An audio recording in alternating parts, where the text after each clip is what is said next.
First of all আমরা কালিমাকে দেখতে গেলাম। দেখার পর দেখতেছি কালিমা অনেক সুন্দর হয়েছে।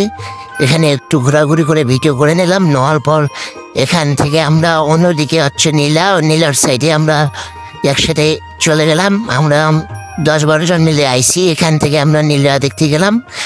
নীলার দেখতে সামনে একটি পুল ছিল, পুল দিয়ে যাইতেছি। পুলটাই আকর্ষণীয়ভাবে সাজানো হয়েছে। সে পুলটি দেখার পর আমরা খুবই ভালো লেগেছে। আর আমাদেরকে এই নীলাটি আমাদের ভালো লাগছে। আর আপনারা যদি কেউ আসতে চান তাহলে তাড়াতাড়ি চলে আসিয়েন। লোকেশনটা আমি পরে দেব। এখানে দেখলাম একটি বেহুলা তার স্বামীকে নিয়ে আছে। এখানে একটি ভুতুরে চণ্ডী আছে। যে আকর্ষণীয় জায়গায় দিয়েছে, তো এই কারণে একটু ডিজাইনটা ভালো হয়েছে। আমি একটু জুম করে নিলাম। নেওয়ার পরে এদিকে দেখতেছি হনুমানজি হচ্ছে, রাম সীতা হনুমানজি আছে এখানে।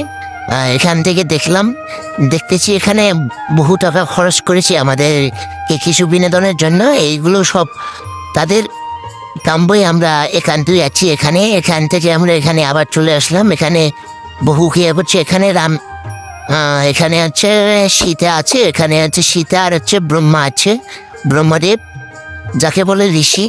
এখান থেকে আমি একটু ভালো করে ভিডিও করে নিলাম। ভিডিও করার পর এদিকে সামনে একটু এগিয়ে গেলাম। এগিয়ে যাওয়ার পর এখান থেকে আবার এইদিকে লোহায় এখানে হিমালয় পর্বত হাতে নিয়েছে। এখান থেকে আবার এখানে রাম সীতা, এদিকে সীতার শাড়ি হরণ করতেছে, এদিকে শ্রীকৃষ্ণ তাকে শাড়ি দান করতেছে।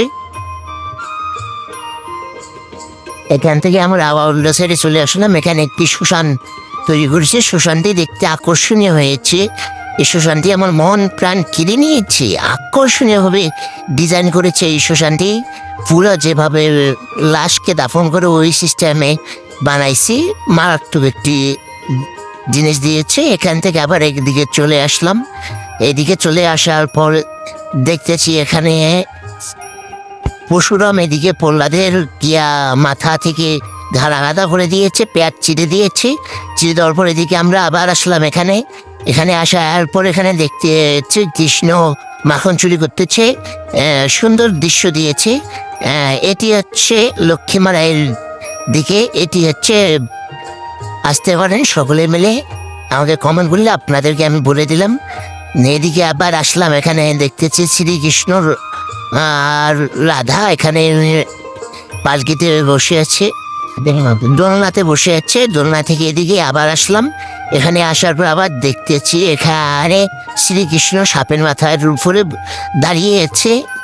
এটি সুন্দর সুন্দর দৃশ্য, সুন্দর সুন্দর আকর্ষণীয় দৃশ্য দেখে মাথায় নষ্ট।